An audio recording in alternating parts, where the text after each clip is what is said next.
Yeah. I never take doubt as a lesson. I never second guess it. Take negativity and reject it. I got my mind blind to rejection, so I'll be just fine. Don't be wasting any time with discretion. I run this campaign like I'm running an election. I pop this champagne like we're not in a recession. I feel no damn pain. Ibuprofen is a blessing. Feel it pumping through my veins. Got me feeling like I'm flexing, yeah. I'm in motion, I'm obsessive like the ocean. I've thrown my hands down, I've stood toe to toe with this Tony Doherty. I've got all the travellers screaming and shouting, Tony Doherty, I was standing again, come on, with toe to toe. And I woke up on about 12 counts. I thought I was a gangster. I always thought I was a gangster, hanging around with the bigger lot. I always thought I was a gangster. And I weren't. I was a runabout. I was a mug. I used to make them laugh, make them smile, and they used to go, come on, Chasa, you're with us tonight. I pulled up in a car park anyway, and a man opened the door. And he said, you got it? I said, got what? And he put his hand at the back of the seat, and there was a slice in the seat. Pulled out a gun. That's when my stomach turned. I thought, and he shut the door. He said, go on your way. And then I realised I'm in deep here. I'm in a bit too deep here, dropping off shooters. The geezer just took a fucking shooter out of the mower. What's that? He said, listen, shut your fucking mouth. Do as you're told. He said, you're getting dough at the end of the week. Don't ask questions. And I thought this was my mate. Yeah, he got further and further, and I was dropping bags of coke here and kilos here and kilos there. Just ended up sniffing more than all. Just, yeah, it just got upside down. Big spiral. You'll go out and you'll party and you'll dance, and it was a grand. You never think you'd catch up on you. Before you know it, you're an addict. Before you know it, you're in deep shit. Your mental health's going AWOL. You're indoors on your own, doing drugs, talking to yourself. Don't want to be here no more. I've done 12 grams a year. Called myself an ambulance, so I tried to take my life. Tried to take my life. I ended up phoning myself an ambulance. I took so many tablets, everything in the cupboard, to try and OD and go to sleep and not wake up.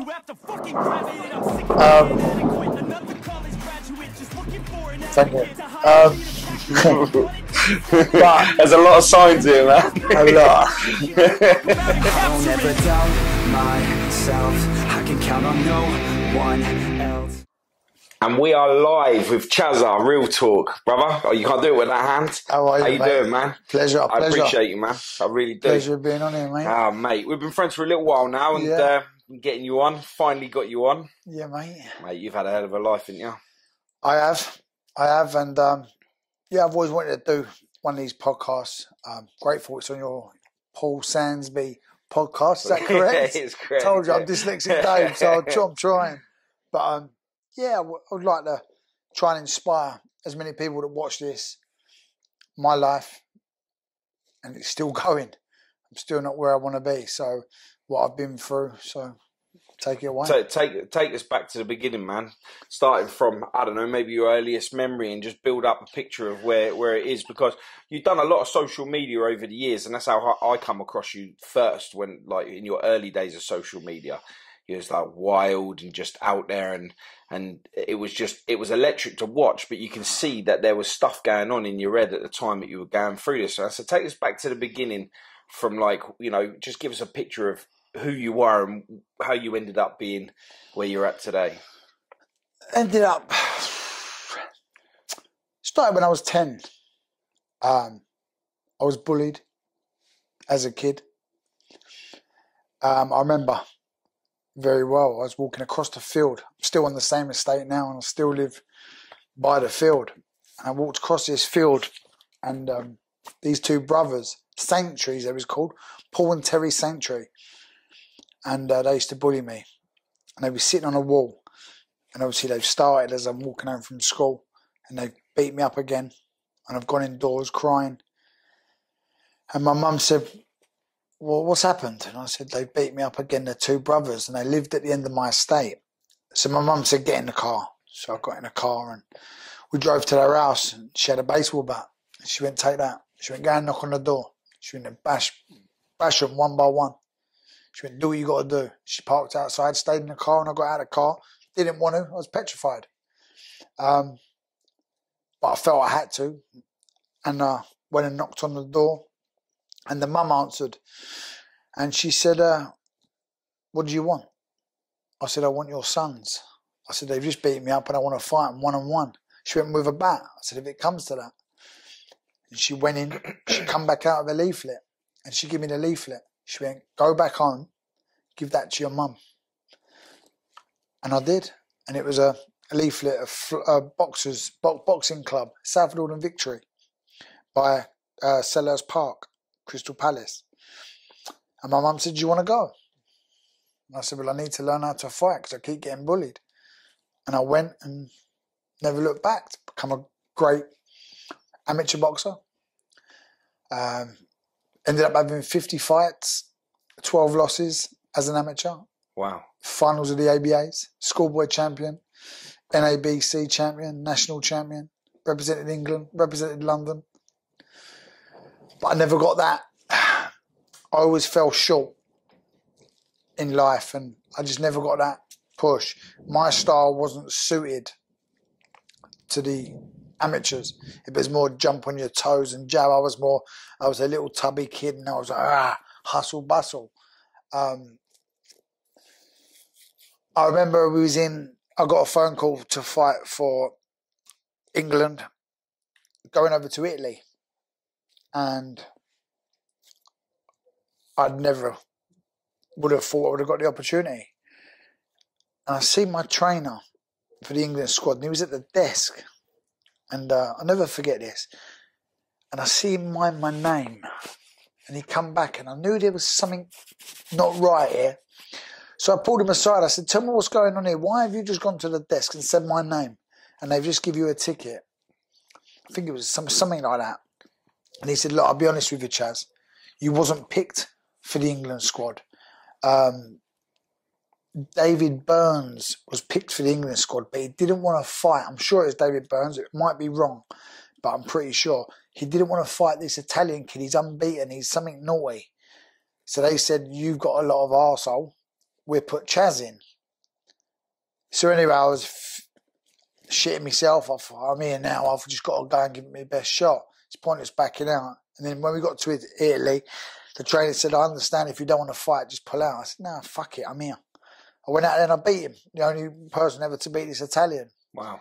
And I said, right, I'm in the England squad. And they was like, well, David Burns is higher than you, so not really. You've just beat the... I said, I've just beat the kid that he didn't want to fight. Yeah. And then I spoke to Frank Maloney, Eugene Maloney, and I turned professional after that. Wow. So how did it make you feel when you're gone to the England squad to go and fight for England? How did it make you feel when you found out that you wasn't supposed to be there? Devastated. Always. It was the first start of my life when I realised that you start getting used. No one cares about you. No one cares about you. They use everybody out there in life. You get used. And unless you're benefiting other people, unless you're benefiting that person, no one gives them monkeys. They needed to fill the show. They needed someone to fight this Italian. The England #1 didn't want to fight this Italian because he was scared he was going to lose. They knew that I got a bit of arsehole about me and I don't care. So they thought, well, Chasa would take the place. Do you think that helped push you to beat him? Something that you had to prove to them now? Yeah, of course. I wanted to beat him. I wanted to prove them all wrong. I wanted to fight for the England squad. I wanted to represent our country. And when I beat him, I was over the moon. I was like, right, now I'm in the England squad. Oh, sorry. So it was another kick up the arse. And it was like, are you joking? Like, I've just gone out there and I've just spun the Italian over. What have I got to do? How hard was that fight? Hard. Very hard. Very hard. When he hit you, did you feel the difference between just sparring and doing your thing to fighting someone that was competing for their other country? I had to take his heart away. I was just standing there toe to toe and refused to give up. But I tell you, one of my hardest fights in the amateurs, I'm just going on this one, Tony Doherty. Yeah. He was my hardest fight. He was Paddy Doherty's brother, Tony. What a great fighter. Turned professional. He was unbeaten. And I went to Wales in the ABA finals. And they all said to me, Chaz, pull out this fight. Tony Docherty, he's mustard. It's a tough family. Listen, Tony Docherty was one of the best boxers. He'll probably see this and he'll put his hands up. One of the best boxers you've ever seen. And he's, God rest his dad, he's passed away, but his dad's a lovely man. And after the fight, his dad come up and said, you was winning that fight. You would have beat my son there. You've got some bollocks on you, boy. I'll never forget his dad saying that to me. But yeah, I was winning the fight. I come back in the second round and I said to my trainer, I'm doing it. I'm winning the fight. I knew I was winning. I'm beating him. I told you I could do it because he was telling me to pull out the fight. It was the ABA finals. No way. And he said, just keep doing what you're doing, Chaz. Stay on your toes now. It's the last round. Don't get involved. I said, no problem. I've gone out there. He's hit me. I've hit him. I've thrown my hands down. I've stood toe to toe with this Tony Docherty. I got all the travellers screaming and shouting, Tony Docherty. I was standing there going, come on, we're toe to toe. And I woke up on about 12 count. But what a fight. I can't remember getting knocked out, but it must have been a good punch. But he was some fighter, Tony Docherty. So, yeah. There are some good fighters on that firm. Yeah. Real good fighters. Yeah, there is. There is. But yeah, that was that little story. Was that the first time you got knocked out? That was the first time we've been knocked out. How'd that make you feel? Don't know, 'cause I can't remember. But did you come around because you said it was such a good fight and you give it your all? Did you come out of that not as like down in that lot? I walked out. I still listen. I was out, but I still got up and we shake hands. Gentlemen, it's a gentleman's sport, boxing. And I got a respect from the fans and his family. And like I said, they pulled me aside and said, you was beating my son. You was beating that was the best fight my son's ever had. And that gave me a little bit of a, you know what, I've got something here. Yeah. It's quick how a fight can turn, though. 100%. 100%. Yeah. Proof's in the pudding. Absolutely brilliant. Have you fought him any more since? No, but I still speak to Tony on Facebook and that. He's a lovely fellow, got a family and he's cracking on.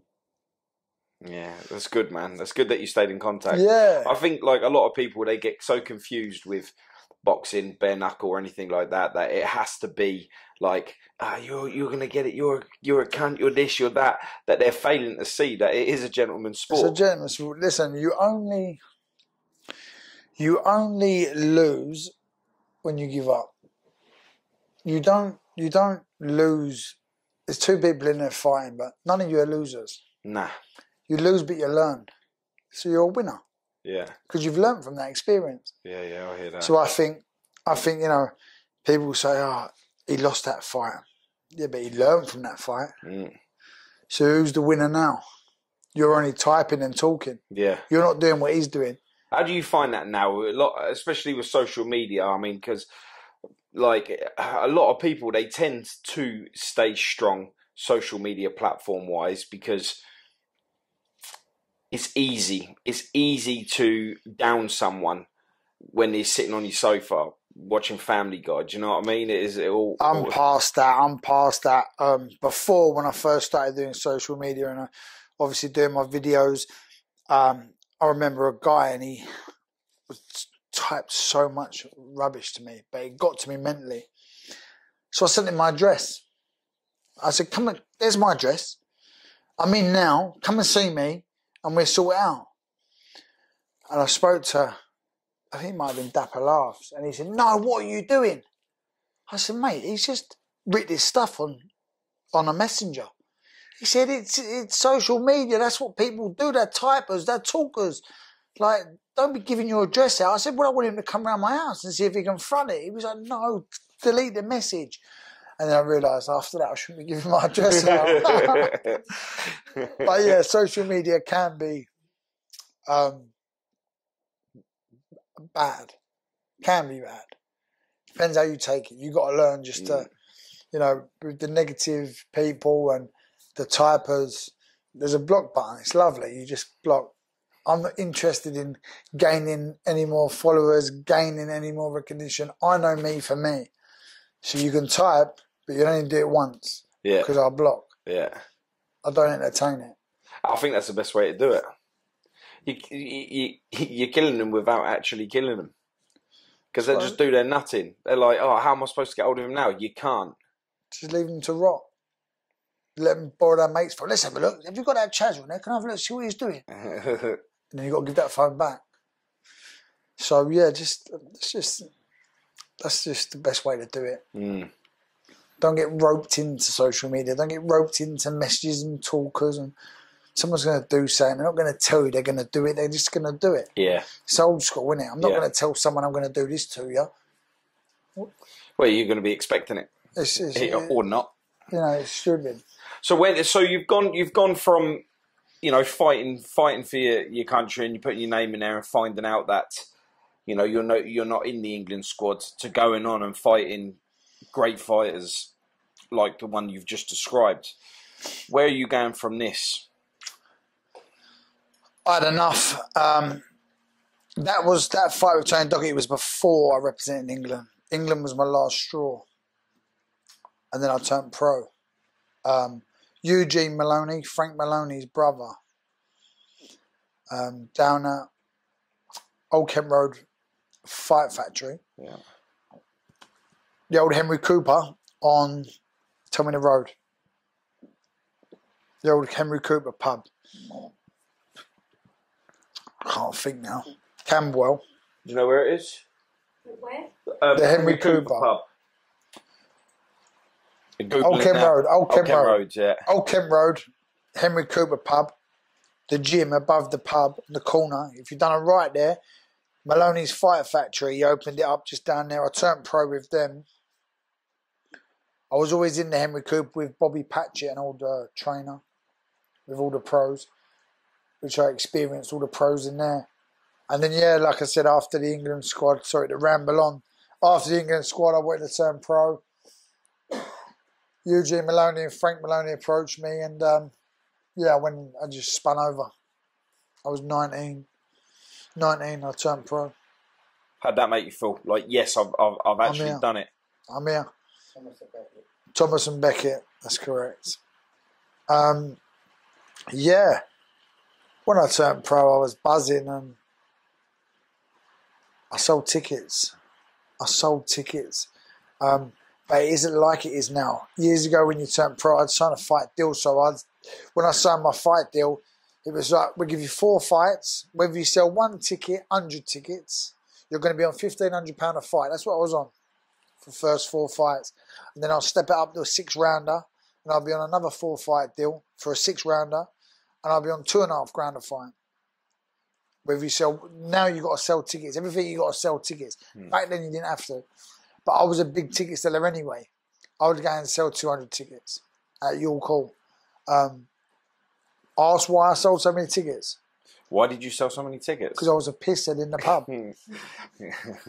Listen, it goes hand in hand. Eventually it caught up with me, but I was in the pubs, always floating about, always life and soul at a party, getting on the bar, karaoke, stripping off naked, just being me.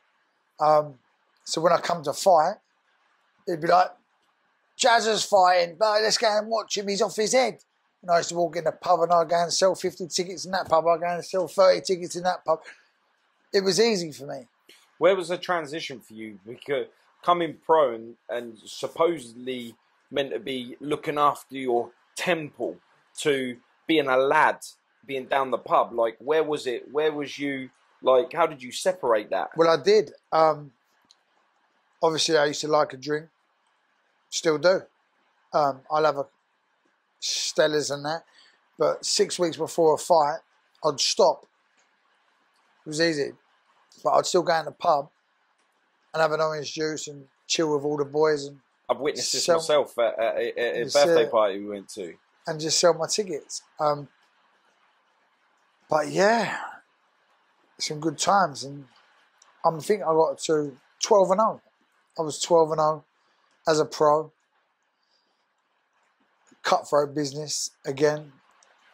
I let it catch up with me. Real talk. I thought I was better than what I was. Whoa. You said that as the lightning come in. Someone's watching. Oh my God, how was that? Wow. I don't know whether you guys just heard that, but literally just as he said that, the earth opened up. They're telling me, don't tell him everything. Shut up. Don't tell him everything. As soon as you said that, it was like, wow. I want to know what that's telling you not to say. Come on, man, give it to me. But yeah. Don't you stop now. No, what was I on? I don't know, but whatever you said opened up the sky. Oh, Frank Maloney phoned me up one. So sorry, I got to 12-0. I suppose it is when I hit 8-0. I thought I was saying I weren't, and I'll be honestly real with you, real talk again.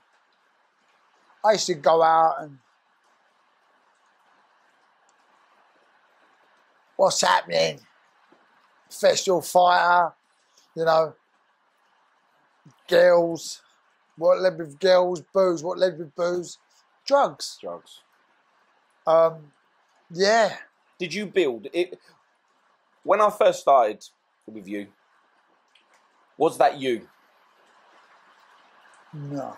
I've always been Or fighting. was that your 12-0? Your ego, your lad? Was that That's a different subject to that. Come on to that. That'd be a different. That will relate to something I'm going to say a little bit later on. Okay. With the boxing side, yeah, I was a good fighter. Could have done a lot more. Ended up being naughty. I remember being in a hotel. I've got to be careful now because I've got a missus now. But I remember being in a hotel with someone and up all night. And I said, I've got a fight, you're cool. And I ended up getting a taxi, got my gym bag, my shorts and that, went to You're Cool, knocked the geezer out in the second round, and went back to the hotel and carried on. Wow. I look back, it's disgusting. It makes me feel sick. Thank you. But there's a lot of signs here, man. A lot.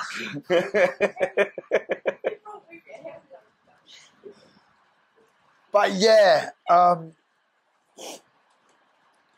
got a lot of regrets, but I went with it. And then Frank Maloney phoned me up. I was 12-0 then, and said, you got to fight Ross Minter, which I wanted this fight about a year before, and they wouldn't have it. And I was in the toilet on an ex-Boxers Association. This is real talk. And I'm having a wee. And I've heard, all right, Chaz? And I've looked, it's Alan Minter, who beat Marvin Hagler. Yeah. Alan Minter, the first ever, was he the first? No. The middleweight champion of the world, wasn't he? Yeah. And he went, all right, Chaz? And it's Ross's dad. And I went, hello, Al. He went, listen, my son will never fight you. You're too much of a danger, man. He said, we're trying to wrap him up and get him the right fights at the right time. And I went, that's a shame. It'd be a good fight. And he went, no, you're too much. And I walked out the toilet. So I knew I weren't going to get that fight.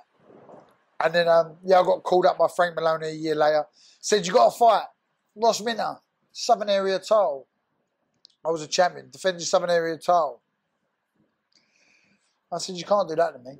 2 weeks' notice. So I've just come back from Greece. I said, I'm not a stone and a half overweight. So he said, we'll give you $5,000. I said, no. I said, I'm the champion. He said, listen, we're going to give you $7,000. That's the most anybody's got paid for a Southern Area title. We're going to give you $7,000. So I said, all right, $7,000. Listen, at the minute, I think I was in some flat listening to a pirate station that off me head anyway. So I was like, $7,000. I said, my mate's going to me, get more. And I'm like, I'm going to think about it. And I'll never forget. And he turned around and went, think about it as much as you like. If you don't take the $7,000, you're going to go to America. No, it weren't Germany. You have to go to Germany and get a license. I ruined your whole boxing career. Because he was Frank's boy. So anyway, I took the fight. The first fight I lost, got stopped in the third round. Lost the Southern Area title. That was that. How'd that make you feel? I got on a plane a week later, fucked off to Greece, done a summer out there, partying. Forgot about boxing for 5-6 months, come back, and I was already lost. Was that your hardest loss? Yeah. Because it was a title? Or because of who? One of my hardest losses. Just where I'd never got the right 6 to 8 weeks training camp. But that's my own fault. I should have always stayed in shape. We don't as fighters. So they knew what they was doing. I knew they never wanted to take the fight with me. His dad even said it. Yeah. But yet, give me a 2-week notice, knowing that I've got to lose 1.5 stone, knowing that I ain't going to be the same guy turning up on that night. It's a different ball game. I was a great fighter if I turn up in my head. Yeah.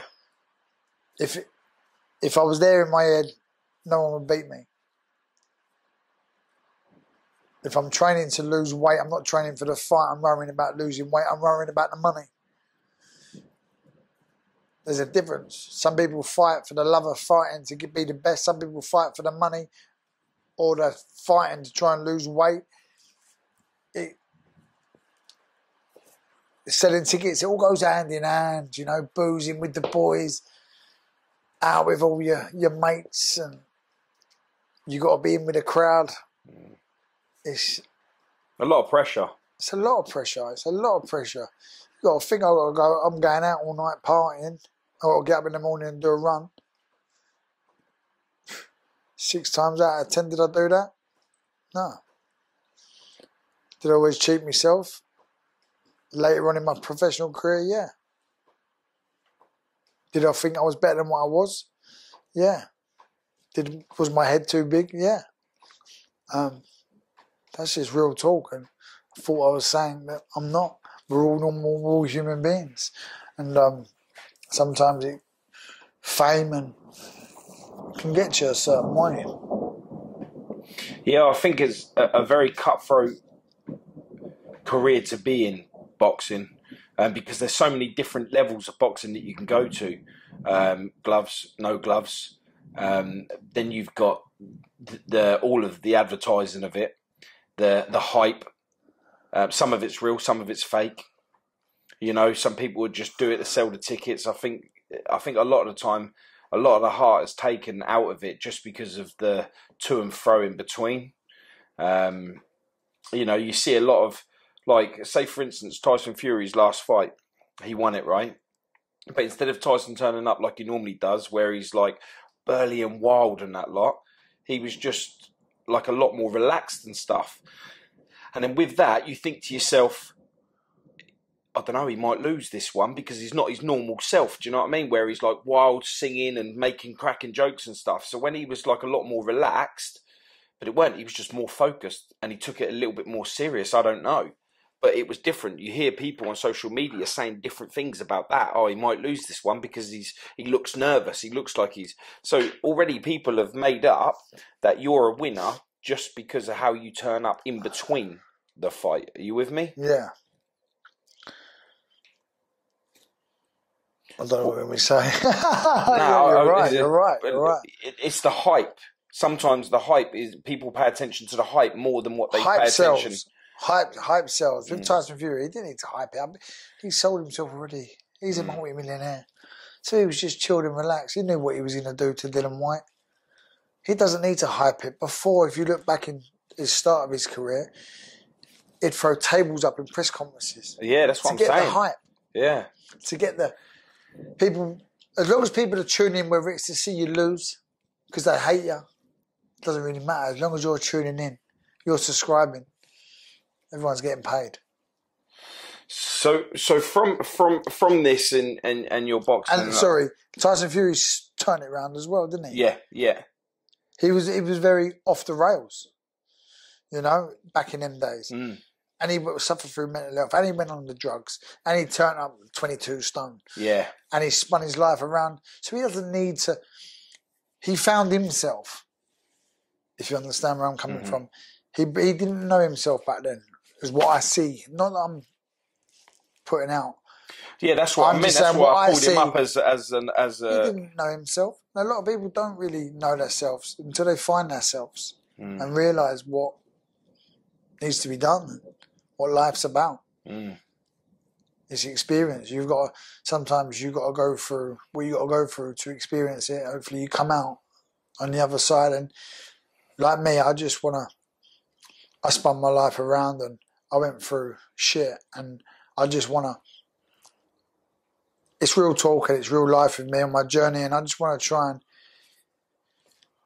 inspire people, let people know my story, let people see what I've been through, let them. I put my day-to-day struggles on social media, because life ain't all sunshines and rainbows, you know. And a lot of these people on social media, Instagram, all you see is photos that are airbrushed and with Lamborghinis.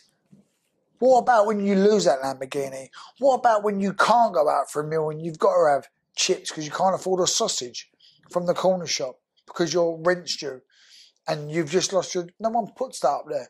And people that are going through sometimes depression and mental health, sometimes it helps them to see, listen, I'm not the only one on my arse. And when they watch me, if Chasa can go through that, so can I. That's all I try and get across to people. Is we're all the same. We all bleed. Colour, race, male, female. Tell us about some of your struggles, man, because we were talking before the cameras went on, and you done a run through, and I was just like, wow, I didn't know some of that stuff about you, and I can see why you've been in pain mentally with some of the stuff that you was just expressing to start with. And I was a little bit blown away with it. I was listening to you, but at the same time I was thinking about what I've seen, what you've shown people it was almost all real.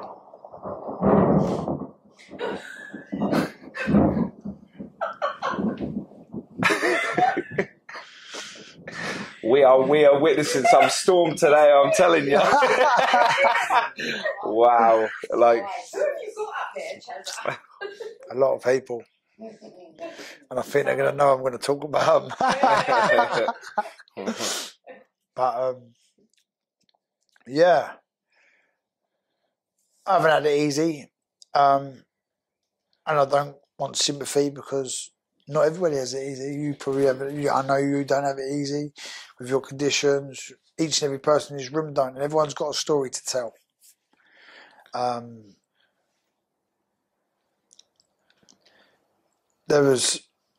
lost my sister when she was 12 from leukemia. My brother passed, Raymond, from drugs overdose.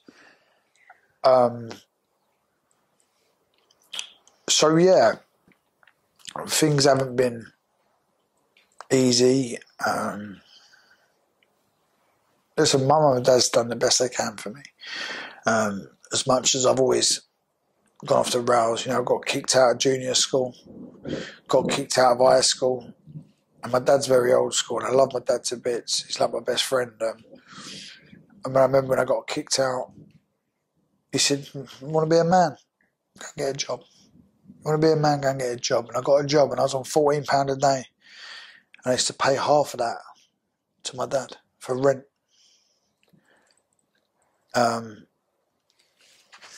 Old-fashioned way, innit? Old school, you don't want to be a man? Go and be a man. Go and pay your rent. Go work. 14 years old. So that's what I did. Regret it, but I guess with all things going on, sometimes it's hard to stand the straight and narrow. I was never really a school person. But yeah, obviously I got mixed up. I was still boxing at all this time as well. Got mixed up on the wrong people. I remember selling drugs, working for a drug dealer. Not going to mention no names. A couple of them have passed. Can't mention, but they was like, we'll sponsor you. This was when I turned professional. And I remember driving, he said, take this car, go to so-and-so pub, car park, someone's going to meet you there. And drove this car to the car park, parked up, always thought I was a gangster. I always thought I was a hanging around with the bigger lot. I always thought I was a gangster. And I weren't. I was a runabout. I was a mug. I used to make them laugh, make them smile, and they used to go, come on, Chasa, you're with us tonight. I pulled up in a car park anyway, and a man opened the door. And he said, you got it? I said, got what? And he put his hand at the back of the seat, and there was a slice in the seat. Pulled out a gun. That's when my stomach turned. I thought, he shut the door. He said, go on your way. And then I realised I'm in deep here. I'm in a bit too deep here, dropping off shooters. Got back to where I got to this fella, and I said, whoa, the geezer just took a fucking shooter out of the motor. What's that? He said, listen, shut your fucking mouth, do as you're told. He said, you're getting dough at the end of the week. Don't ask questions. And I thought this was my mate. And I had to sit there for a little bit and think, he's meant to be my pal, and he's just made me drop a gun off. But I was too deep to get out. It got further and further, and I was dropping bags of coke here and kilos here and kilos there. Ended up sniffing more than all. It just got upside down. Big spiral. He ended up. But I knew everyone. I get on with everybody. So I've got a group here, group there, group there. I know them all. Even though they hate each other. I was never a talker. I was never, how are we? They never asked me what they said. They never asked me what they said. Yeah. I was just me. One got shot. Boom. Just got in too deep. Had to step back. Realised where I was. By that time it was too late, and already found out what powder was, and already had that reputation, everyone looking at me. Chaz is with that little firm, you know what I mean? He's with that little firm, he's doing bits. Got that little bit of a fear. I used to enjoy it, I used to like it. Too bit caught up on you. I got out of it eventually, stepped back. This ain't for me. This ain't a bit of me. Seeing things I never wanted to see before in my life. I've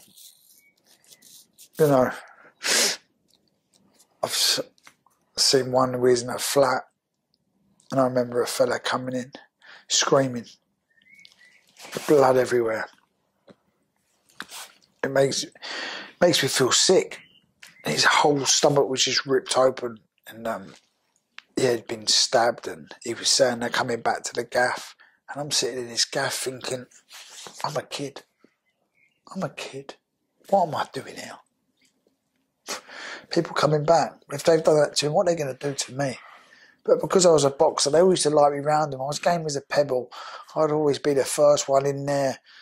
Until I realised I've got to walk away. And I walked away. Didn't fall out of none of them. Just said, this ain't a bit of me. I'm in too deep here, and I don't want it. Did they let you walk away? Let me go. How old was you at this time? 20s,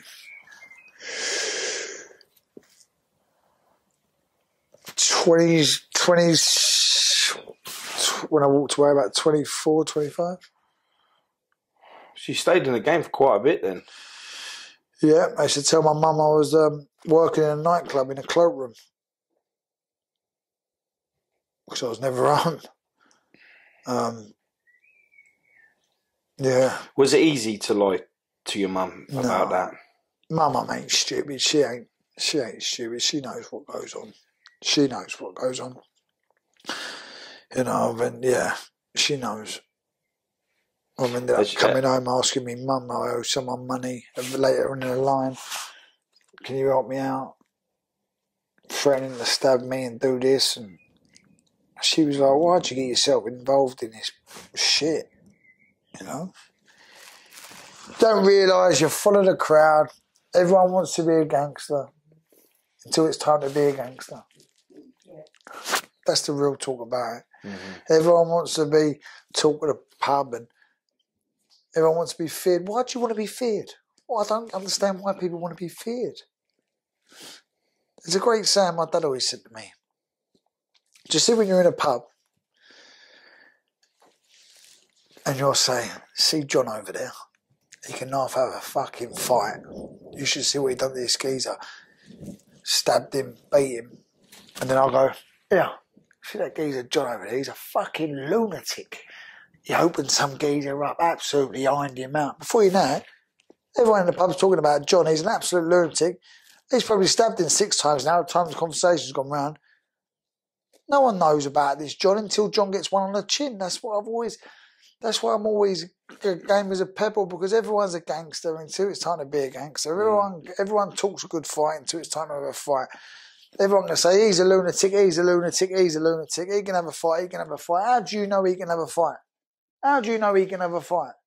Because you've seen him throw a couple of punches and knock someone out. How do you know I can't throw a couple of punches and knock him out? You don't. That's the moral of the story. Everyone can fight. Everyone is a gangster. So I just believe in, I don't like it when people talk about certain people saying, if someone comes up to me in a pub and says, he can't leech over, he's a fucking lunatic, he can half go. He might be able to go. Not debating that. But who's to say, I don't hit him first and he goes? Do you understand? It's about that fear. People fear certain people before you've tested that person. Tested them, yeah. My dad's always taught me that from growing up. So I've never really had that fear. Because you don't know until you try. And you can only what? Lose, get up and go again. Right. You can only lose, you can only get beat up once. And you learn from it and go, fuck me, he can half have a row. How do you know? Because he bashed me up. That'd probably be Carter. But do you know where I'm going on that sort of story? Yeah. A lot of people talk these day and age, and a lot of people type it and talk it instead of walking it. Yeah, there's a lot of keyboard warriors out there, man. There is. There is a lot of people out there that think that the fight is won by typing negative on social medias and being that way. They think that they've won the fight and they act like they've won the fight, but they haven't tested the theory. 100%. I remember I'll tell you a true story. He vouched me, double laughs. How I met him. I come out of a club. Come out of a club and listen, realistically, like I said to you earlier, who's going to fight?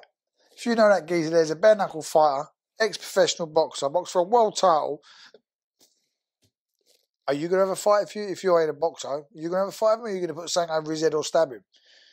Obviously not stab him, but you're going to put something over his head or something, yeah. Well, this day and age, you don't know if they're going to stab you or not, is it? I ain't going to. If someone said to me, God, have you seen Paul? He was an ex-professional, he's a bare-knuckle fighter, blah, blah, blah, but you've upset me, or I don't like you, and I see you, I'm going to think, fuck fighting him, mate. I'm going to go and stick something straight over his nut when he ain't looking. That's just the reality of it. Yeah. But we come outside a club, lit. It weren't called that years ago. There was 2 geezers there, and Dad was standing by the wall, looked petrified. And he was going, because he'd done a joke for ITV2. He got kicked off ITV2. It was a homophobic joke. And they was giving it to him, calling him a sexist and this and that. And Dad was all petrified. So I come outside and I said, whoa, boys. I said, leave him alone. I said, that is called bullying. I said, you're bullying the man. I said, look, he's standing there. He don't want to know, mate. What are you bullying him for? And one of them turned around to me and he went, "See you, Chaz, I know you are. You can fuck off." And as he said that, I thought, here we go. I just spun around and whack with a left hook. But I sunk him straight away. He was out cold. His mate come running over to do me. I went, whack! Knocked him out cold. Everyone's going to try and jump on him. I went, no, fuck off. I said, leave him alone. Let him have a kip.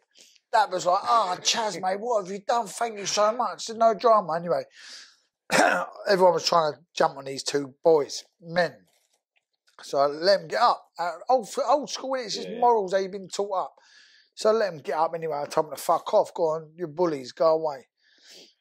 On Twitter, it was about 2 days later, Dapper phoned me up. And he said, "Hey, mate," he said, "you need to look out, mate." He said, "It's all on Twitter." I said, "What's on Twitter?" He said, "Well, they've said on Twitter that Dapper Laughs and 10 mates have jumped him outside the nightclub and they're going to the old Bill, blah, blah, blah." I said, "You fucking joking?" He said, "Mate, just stay low." So I went on Twitter and I put a message. I went, "Hello, mate. It wasn't Dapper Laughs and 10 mates. My name's Chaz. It was me. I was on my own. You two was bullying Dan outside the club and I knocked the pair of you out. So if you want to go to the old Bill, go to the old Bill." Never heard nothing back. It was just real talk. It was just the bullies got bullied. But that's how I met Dapper. So you weren't there together? No. Wow. No, I just see him getting bullied outside. You do a lot together though, don't you? We do now, yeah. Yeah, we've become really close friends, yeah. He's helped me bundles and I'm grateful. Yeah.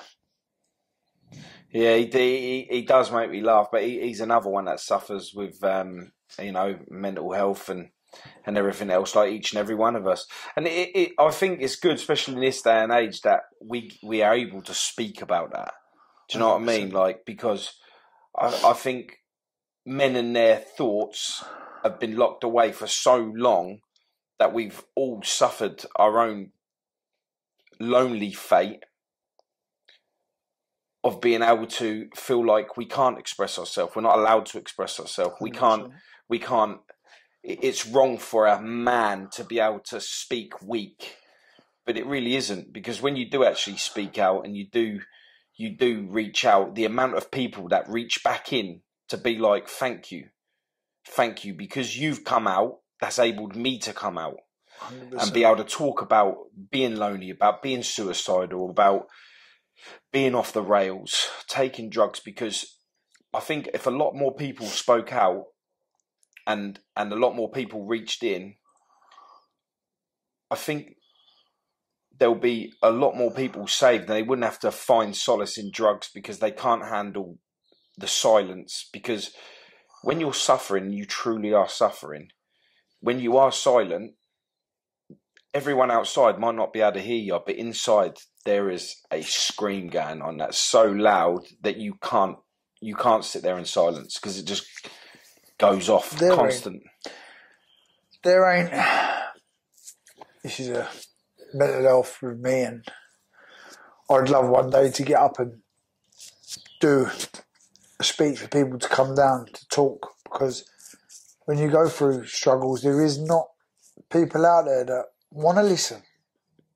They wait until you've killed yourself and then they write on a status, "I was here if only I'd known." No, that's bollocks. That's bollocks. Because I've been through so much shit, so many mental healths, drug addiction, tried to take my life. Nothing. I still suffer now with mental health. Is anyone there? All your mates? Where are your mates? They'd be quick to put a status up when something bad happens. They ain't fucking coming around or picking up the phone. That's just real talk. Moral of the story, mate. And it hurts me to say it, but I've been in situations that I would never want to see people in situations like. And I just try and tell my story. And there's. When I was on social media, I started social media like I was telling you earlier. There was a persona, double hard scaffolder.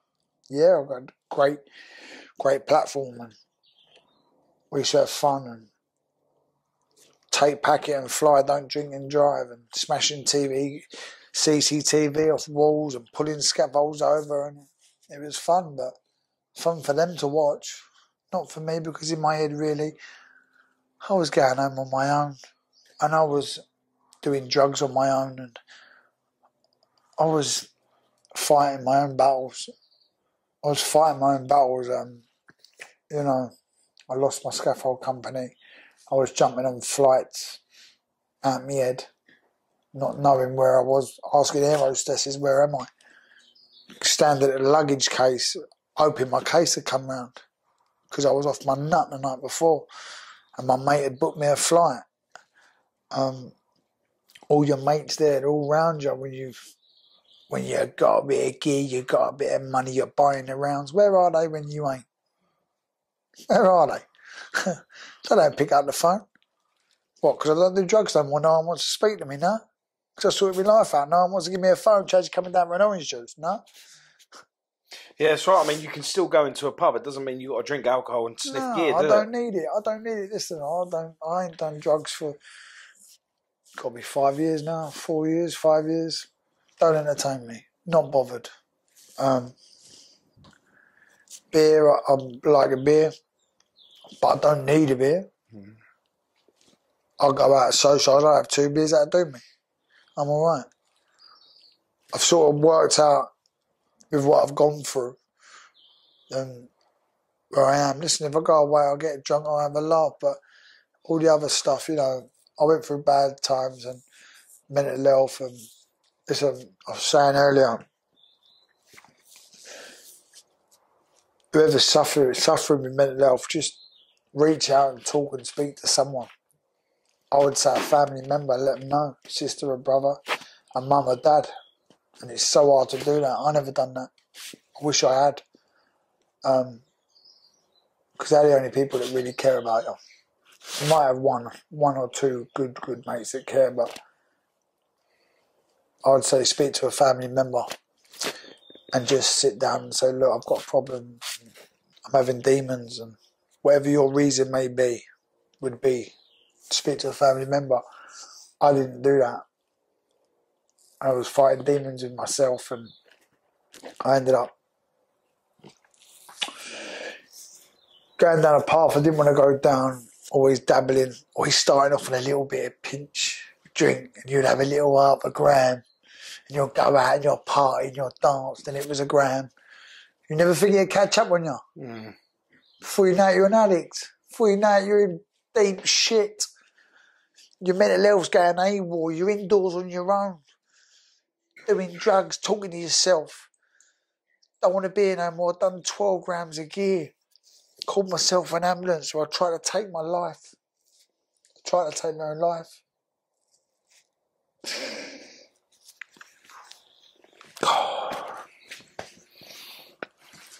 And just, when you think about it,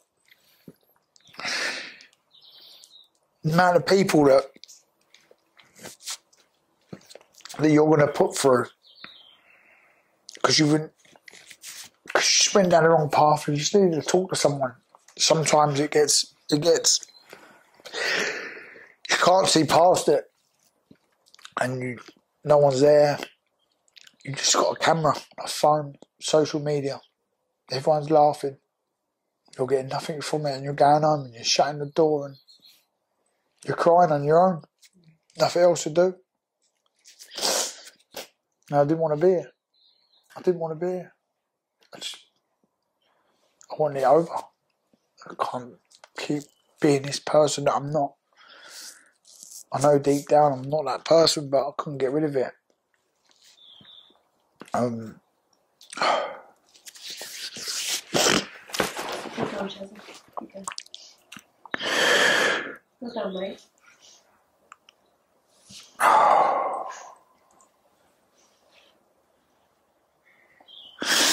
But I just want to get a message out there, really, to everyone, that there's always light at the end of the tunnel, I ended up phoning myself an ambulance. I took so many tablets, everything in the cupboard, to try and OD and go to sleep and not wake up. My heart was racing. was at the end of my tether. Took all the pills. Went in there, yeah. I don't know why, I don't know how. Someone said, what are you doing? And I phoned an ambulance. Went to hospital, come out, 3 days. And they said, we don't know how you're alive. You got heart palpitations, and I had something else on my heart. And they said, you do it again, you'll be dead. Simple as that. You know, and then from that day, yeah, I took myself to CA meetings, went and told my stories. Occasionally, I still go down to CA meetings, which makes me giggle because someone said to me, why do you still go there now and again? I said, why? They said, well, you don't do it. I said, no. But I like to go in there and just tell the people in there a story. To help them. I just want to give something back. Show it's possible. Just to show them. You know, you go down that, I know what you're going through. I know what you're going through. I know how you're feeling when you're sitting at home. It's going to be all right. But you've got to fucking want to do it yourself. You've got to know there's light at the end of the tunnel. And if I can do it, you can do it. I'm the world's fucking worst. That's why I do my social media. I spun it round on social media now. I lost a lot of followers because that lunatic, that gearhead, is changed. And I'm a little bit like, no more negative vibes, no more, I'm positive, I'm training all the time. And I spun it round, and I spun it round just to try and help people, to let them know my story. They've been there from the start, and they've seen where I am now. Life's good at the minute. And I'm happy. I'm happy. I've got a lovely missus. Things are on the up. Things are on the up. Backfighting. I wouldn't look back. The past is your past. I don't like looking back on the past. It brings a tear to my eye. Yeah, this is. It brings a tear to my eye. The past is the past. It's all right to stop now and again and have a little look back. But then leave it and keep going. Because you know where I'm going. You know, I'm the only one left on my council estate. I want out. I want a better life for me, my missus. I want to start a family. I want the next chapter. I want the next chapter. It made me smile, man. You just took your story from realising you're an addict, suicide, straight into I want a family. I want a chapter. I want a new chapter. I want to show everyone out there what life's about living, what it's all about. About that rose there in the past. That's the past. It's gone. It's gone. I've experienced it. That's a bad, bumpy road.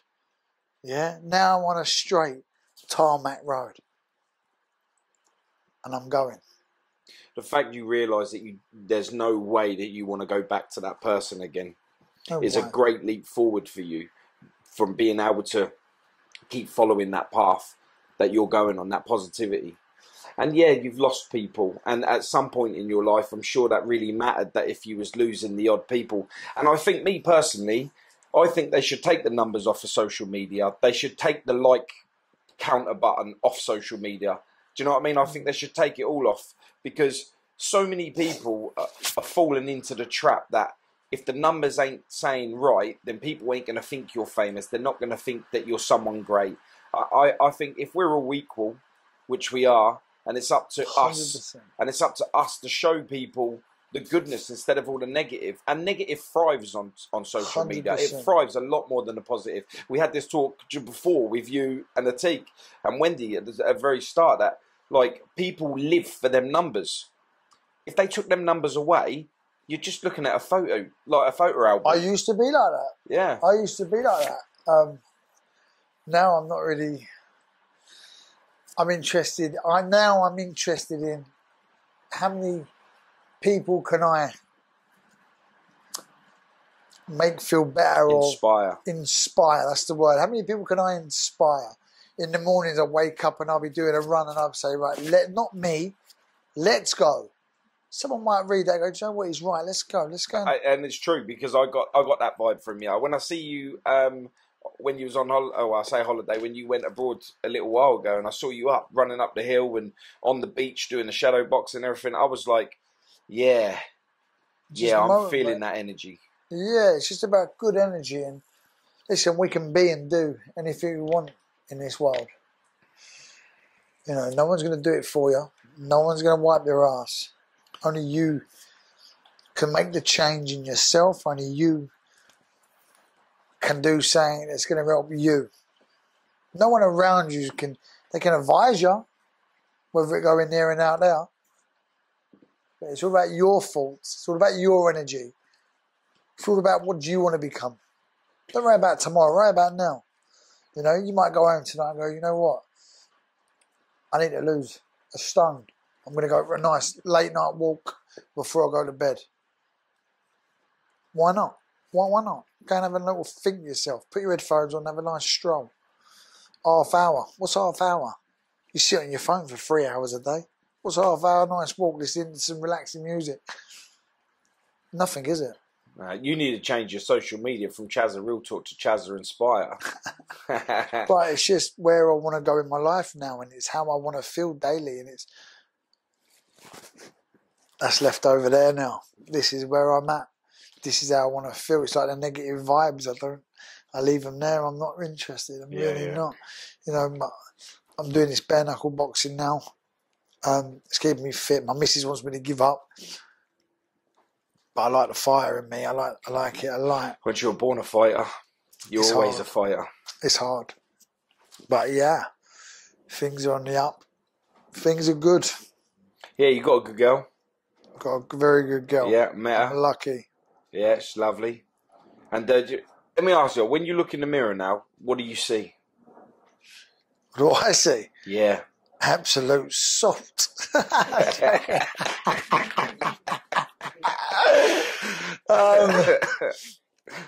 I look in the mirror now and I see a man that's come from nothing. He's had nothing. I lived in a caravan. I didn't talk to my mum.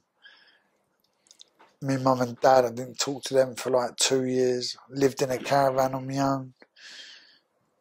I've been there and done it. I've struggled. I've done the struggle. I've done the mistakes. I've done it all. You know, there's nothing more for me to do in my past. It's done. It's gone. And I don't want to see anybody go through that, because I was lucky enough to make it out the other side and find the straight road to keep going. A lot of people ain't lucky enough to make it out of that. The struggle's real. I still struggle now day to day. People think because you've got a few followers on social media you're famous. I'm not famous. Listen, I'm the cancel kid. Someone put on Facebook the other day, what celebrity would you like to get a reply from? And someone tagged me and I see it on Facebook. I thought, mate, what are you on about? How are you? One day we'll meet up for a drink. Because I ain't a celebrity. I'll just do me and I just try and inspire people. What we were saying earlier about the acting. I was in Rise of the Foot Soldier. They give me a little bit in that.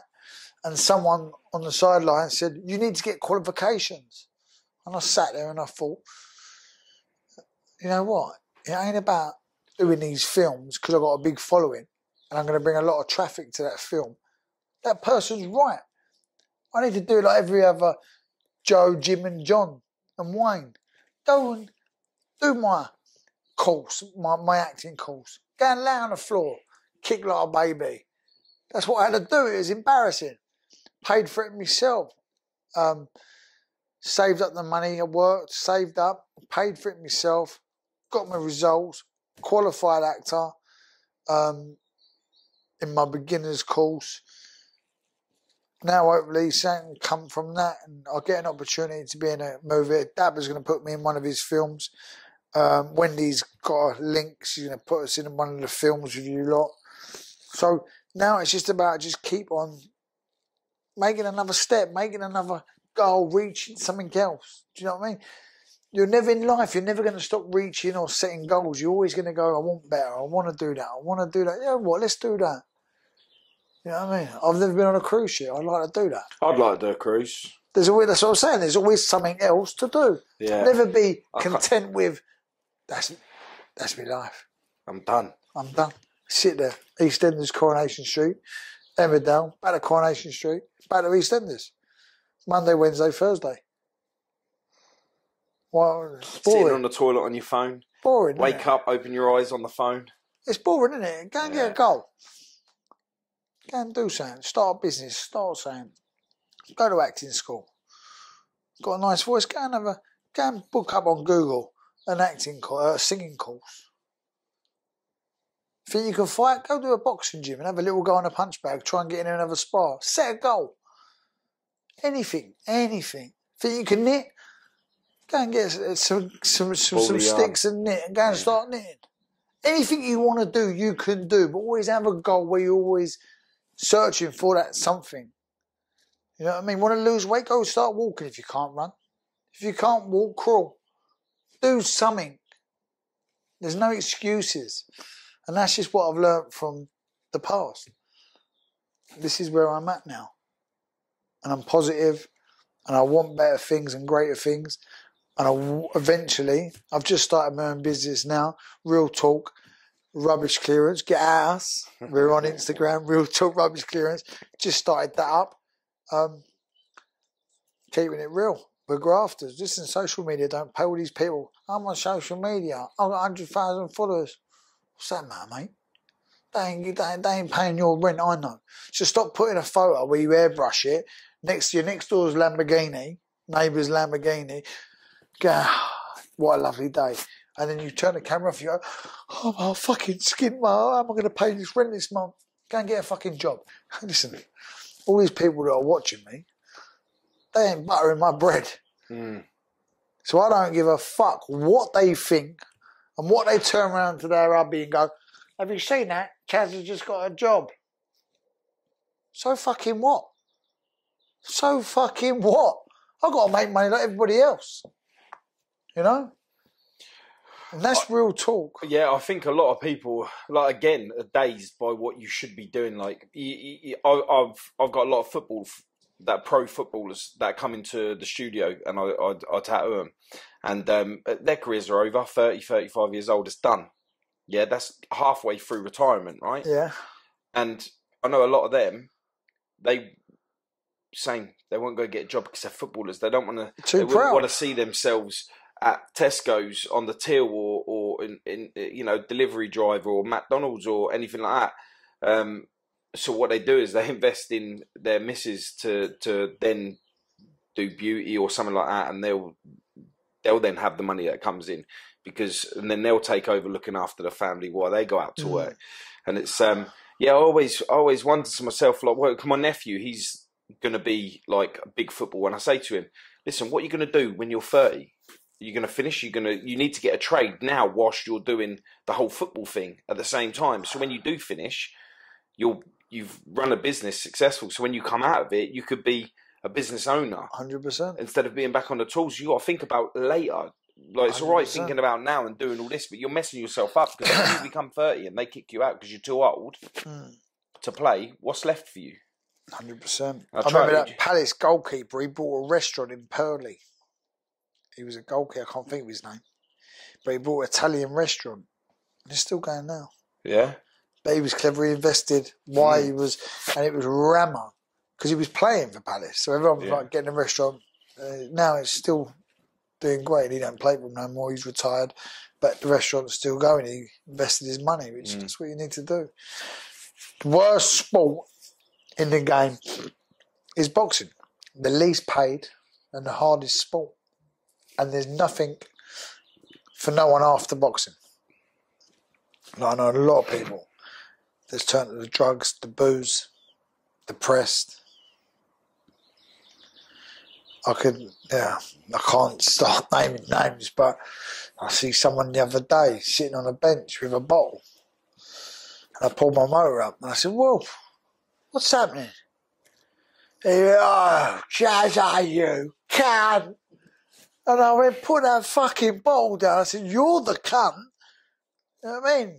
This man was like, world champion. So, things need to be done in certain sports. In boxing, I might just drop it in there because I'm a lover of boxing, but there's nothing for you after, which a lot of these sports, There should be.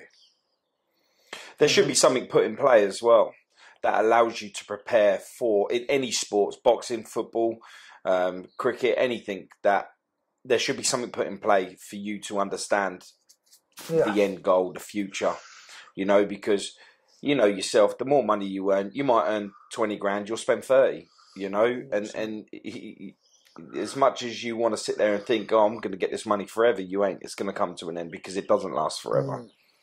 And things need to be put in play to stop suicide from happening, because a lot of people, they will end up venturing out to that side because they would rather die than show face that they've failed. 100%. Because they feel like getting a job after being famous, getting a normal job like everyone else after fame, would show that they've failed within life. And they can't. Too many people are worried about what other people think and what other people say. And until each and every one of you realise no one cares about you. So worry about yourself. Because when you're dead, now mark me right here, and this is, I shouldn't really say what I'm going to say. When you're dead, you're probably spoke about for 2-3 weeks, thought about for a month, maybe 2 if you're lucky, and you're fucking forgot about. And they might turn up at your cemetery once a year if you're lucky. And it gets less. It gets less over the years. It gets less over the years. So fuck everybody. Do you. Make sure you're happy. Worry about your life. Don't worry about anybody else on social media. Let them do them. If they inspire you, so be it. Take it. Don't waste your energy typing. Oh, mate, see you, mate. What have you just got from that? From me, you'll get a block. But from someone else, you might cause them depression. Why would you want to write something to someone that's going to fuck them up? Because that person you might write might have triggered something off and they might take their own life. So you've got to think about what people are typing there on social media. Understand? Because a lot of this typing needs to stop with the hates. Oh, yeah, it has to. I'd love to go around these people's houses and knock on a door with about 30 of us. Go, hello, mate, remember me? What did you type? Soon change them. But what I'm trying to get at is, do you. Don't worry about anybody. As long as you're smiling in the morning, you might have your girlfriend, your boyfriend, your mum, your dad, your brother, your sister, anybody, and you're smiling going, morning. That's all that counts. Looking at that phone in the morning going, oh, you're just a prick you are. Look at you. Who do you think you are? Why do you want to even read? All right, babe, would you want coffee? Lovely. Should we go out for a walk today? Life's good. Life's great. Enjoy it. Because no one gives a fuck about you. How long did it take you to come to this? With all the negative that you've got over the time where people are trying to challenge you because you're a fighter and because you're like, you've got that persona about you. I get it all the time. I still get it. I don't entertain it. I had someone threatening knife crimes and all that. I'm not going to mention no names to give smoke. And I laugh about it. And I just block and block and block and let them just sit there and let them burn on their own. Because a lot of people will try and bring your name and try and get a reaction. I don't know what they get from it. They want a reaction. And they'll bring you down and they'll say whatever they've got to say. They believe their own lies. And I just believe that no one cares about you. They just want to... Some people like to cause you in misery and pain to make them feel better. I don't know what these people get from it. But what I'm a great believer in is positivity. I'm a great believer in be you, do you. Wake up in the morning, make sure you're smiling. Make sure you're looking to your left or to your right, whatever side she or he sleeps. So today's going to be a good day. Or it could have been one of them good nights and you could have had a she and a he there. No, I've done that before. It hurts. No, I'm joking. But yeah, that's all I try and get out there now. That's all I try and do is just turn my social media into positive feedback and let people get inspired by what I do and hope I can pick people up. And it's okay not to be okay. It really is. I like that. Because it's true, it's okay not to be okay. And you'll find yourself, a lot of people that end up being negative are down in their life anyway, and they've got nothing. So what they try and do is they try and pull everyone else down instead of soaking up their positivity and coming up with them. They try and pull everyone down to them, and it's like not having none of it, you melt. Do one. I've lost everything. I had nothing. I had my own business. I was doing well, and I lost it all. But I suppose I've fallen down. Wendy knows, she's followed me for a while. I've been down so more times than I've been up. I'm used to it now. I just dust myself off and I go again. What do they say? Drop down 20 times, get up 21, 22. I'm used to. I always try. I'm a trier. I'm a trier. I might not succeed, but I'll learn and I'll stand back up and I'll go again. That's as far as it goes. As long as you get up and go again, you're sweet. What's gone's gone. What's happened's happened. I just got a punch out there, but it's happened. I had a spare in the boat. If I didn't, I would have called AA. But it's happened. What am I going to do? Oh, fuck it. It's ruined my day. I've had a fucking punch. It's just cost me 55 quid for a new tyre. It's happened. Get over it. Deal with it. Fuck it. It's gone. It's gone. What am I going to do? It's happened. My bird's just done me. So what? It's gone. See you later. I loved her. Tell her. Yeah, see you later. See you later. Going to the brass house. No, I'm joking. I'm joking. But what's gone is gone. Yeah. Don't dwell on it. Nah. I love this new you. Thank you. I love being around you. You make me laugh. You make me smile. I can see you. Thank you. The real me. The real you. I'm still off mid though, a little bit. Yeah. No comment. When you sit there and you said, oh, I've got a punch out there in my car, I was like, it doesn't matter because you won't even remember where you've parked it. Like last time. I remember that. Yeah, of course I remember it. Parked the motor up 2 roads down. We've gone out with Santa Rita and I've come back in. I was so calm, my missus went, where's the car? And I went, it's gone. She said, where's it gone? I said, I don't know. I said, I couldn't tell you. I said, obviously it's been towed. She went, what do you mean it's been towed? I said, all right, calm down. It's fucking happened. I said, it's been towed. She said, what are you going to do? I said, nothing I can do. Let me go in there and find out. Like with the restaurant owners, might be a tow truck or whatnot. I've come walking in there. I was all cars. My car's been towed. Everyone's gone running out there. I've got someone coming to me and said, Chasa's car's been nicked. I was like, what? So I've come flying out and I see you legging it down the road. And I was like, where's he going? They go, I don't know. And you're going, 1 minute. And you parked it down a different road to the one you was looking at. Yeah, I was the next road I parked it, so it never got towed. Funniest part of the night, for sure. Everyone was coming out. We all come out of the restaurant looking for his car and it was just on the next road. And do you know what the funny thing of that is? You weren't even drinking. I know. You weren't even drinking. It was an orange juice, mate. God, I wouldn't have seen when I've had a drink.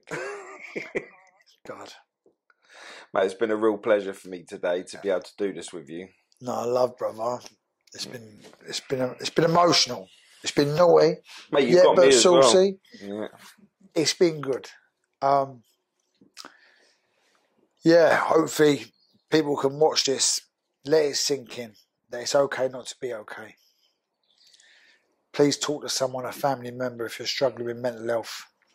Don't let it all just go in there and sit on your own. Listen, even message me. I'm pretty good like that. I tried to sit there and reply to as many people as I can. But mental health's real. And we've got you, baby.